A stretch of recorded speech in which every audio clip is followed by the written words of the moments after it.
మీ partner కి psycho లక్షణాలు ఉన్నాయా? ఎప్పుడు చూసినా మిమ్మల్ని అనుమానిస్తూ ఉంటాడా? ఎప్పుడు చూసినా వాళ్ళు చెప్పిన బట్టలే మిమ్మల్ని కట్టుకోమని అంటూ ఉంటారా? ఎక్కడికి వెళ్ళినా నాతో చెప్పకుండా ఎందుకు వెళ్ళావు? నాతో చెప్పకుండా ఎందుకు చేసావని అంటూ ఉంటారా? చాలా సాడిస్టులు కదండి వీళ్ళు. ఎవరితో అయినా మాట్లాడినా కూడా తట్టుకోలేరు కదా! నువ్వు వాళ్ళతో ఎందుకు మాట్లాడావు? నాతోనే మాట్లాడాలి అంటూ ఉంటారా? వీళ్ళు నిజంగానే సాడిస్టులు కదా! ఏంటి మీ పార్ట్నర్స్ కూడా ఇలానే ఉన్నారా? అయితే వాళ్ళని కొంచెం అర్థం చేసుకోండి. వాళ్ళు సాడిస్ట్ కాదండి. చాలా ప్రేముంది వాళ్ళకు.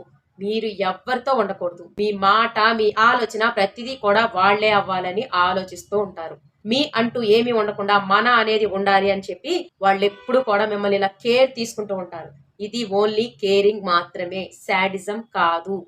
మరి మీ పార్ట్నర్‌కి ఈ క్వాలిటీస్ ఉన్నాయా? మీలో చిన్న చిన్న గిలికజ్జాలు జరుగుతూ ఉన్నాయా?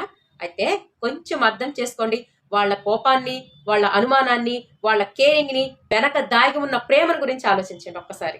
ఈ రీల్‌ని మిమ్మల్ని అర్థం చేసుకొని ఆ పార్ట్నర్‌కి పంపండి. లేదా ఇందులో ఉన్న క్వాలిటీస్ మీ పార్ట్నర్‌లో ఉన్నాయేమో వాళ్ళని గుర్తు చేసుకొని ఈ రీల్‌ని పంపించండి.